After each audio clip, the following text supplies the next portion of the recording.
Dialogical Riley presents A Plague Tale Requiem, a video game review. Okay, so this video is a review of A Plague Tale Requiem, i.e. an extremely good stealth action historical fantasy game which had a story that really resonated with me and did so for reasons regarding how it is relatable for those of us who are surviving within the COVID-19 pandemic, which makes sense. A Plague Tale Requiem is a game about a plague after all, but unfortunately this connection between the two is still going to take a bit of explaining on my part, because I honestly can't discuss why it's relatable without at first going on a seemingly unrelated 2-minute tangent where I shout my grievances about the COVID-19 pandemic and some of the public's response to it. I have to go on a little bit of a screed on as to why the COVID-19 pandemic was and has been such a miserable time. So to wit, the COVID-19 pandemic transformed our society into a world of shit. In America alone, and since the pandemic started towards the end of 2019, the death toll has been off the charts. In fact, I would say the deaths have been countless, but the truth is, these deaths have been counted, and that amount is close to a near whopping 1.1 million American dead and still climbing with no fucking end in sight, especially now that we are entering winter. It's probably not going to be pretty for the next few months. And with that, the pandemic has been a truly unforgiving era of our country and by extension our lives, and one that has been made worse by assholes who have politicized the vaccine effort or any form of action that prevents the spread of this horrendous virus. Hell, from the beginning, these shit weasels resisted vaccination, spat on the idea of social distancing, and were against the idea of wearing masks.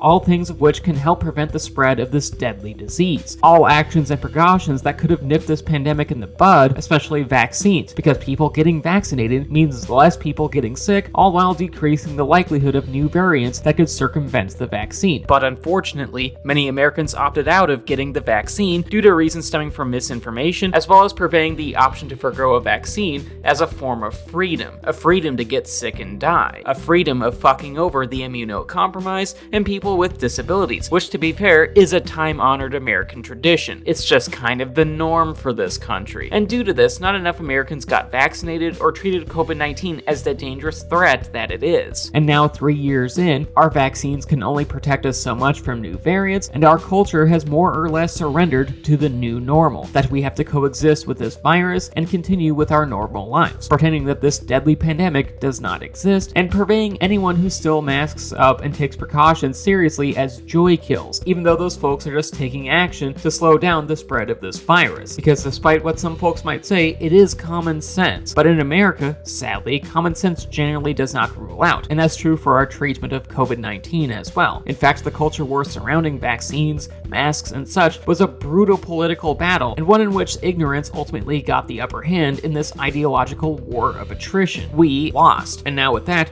we all have to survive in a grim new reality where the pandemic is the norm. That's living alongside a plague is our reality now. These distressing points are very relevant in A Plague Tale Requiem. This really good Asobo Studios historical fantasy stealth action game, which is the sequel to the 2019 critical darling A Plague Tale Innocence, is a dark and grueling tale about an older sister named Amicia and her sickly younger brother Hugo, who are trying to survive in the 14th or the 15th century during the bubonic plague. During the game, the duo try to find a cure for Hugo's illness, i.e. the one that can kill him, yet has the added perk where he can control armies of man-eating rats, which must come in handy. Though for myself, I would have personally preferred an armada of platypi. The two go on an adventure to attempt to end the plague itself, which might sound ridiculous out of context, but makes sense in narrative. It is a historical fantasy game after all. Emphasis on the fantasy. And they try to do this even though there are numerous obstacles, armies, and political entities who constantly hinder their quest. And it's these narrative developments more than anything that makes A Plague Tale Requiem story work. While yes, the character development and the emotional bond between Amicia and Hugo is stellar, it's the narrative's relatability that really makes the story relevant, even more so than its predecessor. After all, a lot has changed in our world since the first game's release in 2019. In fact, in the past 3 years,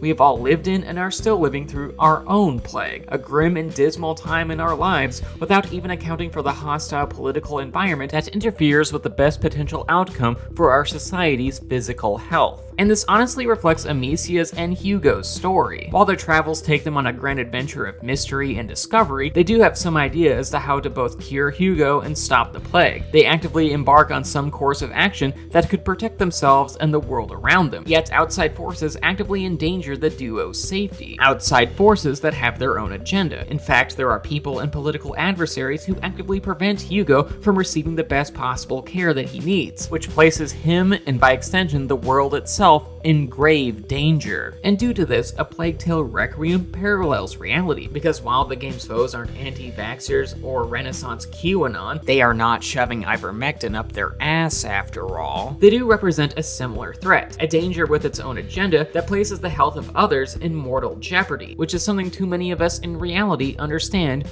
all too well. The gameplay reflects the story's darker themes. In fact, a lot of the gameplay acts as a combination of white-knuckle thriller, gruesome combat, and thoughtful puzzles, a lot of which involve swarms of man-eating rats who fear the light, which as a basement dweller myself I can relate because truly I am this house's Shelob, as well as base enemies who are far more powerful than they were in the first game, like they have more armor and more offensive capabilities than they did in the first game, A Plague Tale Innocence, which in turn makes stealth a far more viable and ultimately satisfying option, given the tougher enemy types as well as the much larger environments than the ones compared to the first game's more predictable level design. Amicia and Hugo, and by extension the player, must use their tools, weapons, and the environment itself to their advantage, which is all very intense and very good. The player needs to hide beneath tables, behind cover, and in tall grass, as well as distract enemies by throwing rocks, manipulate the lighting in order to make rats attack those said enemies, make use of a more streamlined upgrade system, and utilize both Amicia's and Hugo's character-specific abilities. In terms of Hugo, he has the ability to control the rats and send them after people, though he can't control them forever.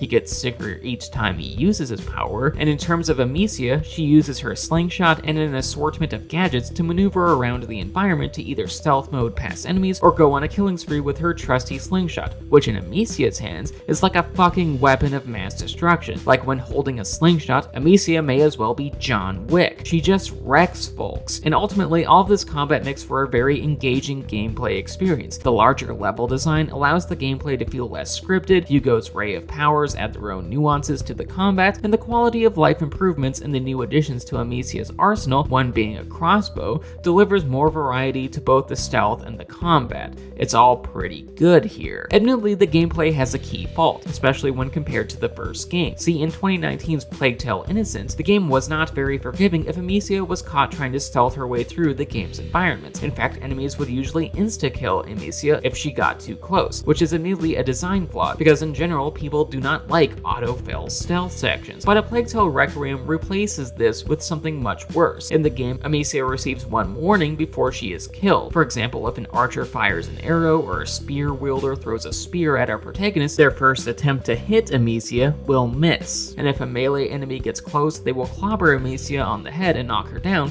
but not out, meaning that the player can get a second chance when caught, meaning that they can, in theory, regroup and slip back into stealth and try again. But there is a problem here. See, it is very difficult to do that aforementioned regrouping in-game, because once caught, enemies will hound you like a creepy chaser on Twitter, and if you try to run away from them and find a place for cover so that you can get your bearings, you will just as likely run into more enemies who make this particular action nearly impossible, especially earlier on in the game when Amicia has not unlocked all of her abilities or her whole bag of tricks yet. The game sometimes here just does not work as intended, which is unfortunate. With all that being said though, A Plague Tale Requiem is a terrific game that easily overcomes this fault, mostly because when the combat and the stealth click, which it often does, the game fires on all cylinders. It's a very fun title even despite its more downcast subject matter. Furthermore, the title's story is exemplary, mostly due to both its great character development for Amicia, Hugo, and others, as well as how the narrative is relatable now that we live amid a pandemic of our own. The story just feels very personal now that we are surviving in our own Plague Tale. And whether we are discussing the narrative or the complementary grueling gameplay, A Plague Tale Requiem is an incredibly relevant title. It hits harder now in our COVID-19 world. And with that, that was the video. I hope you enjoyed it. Please leave a like rating, share, subscribe, ring the bell, and leave a comment telling me what you thought of A Plague Tale Requiem. Also, please consider checking out my Patreon page. $1 a month gets you on onto this credit sequence, and $5 a month allows you to start making review requests. The link to my Patreon is in the description. And speaking of Patreon, I just want to thank my patrons, particularly my high tier ones in David, Samantha, Devlin, Mom, and Morgan. Thank you so much for supporting what I do. Love y'all.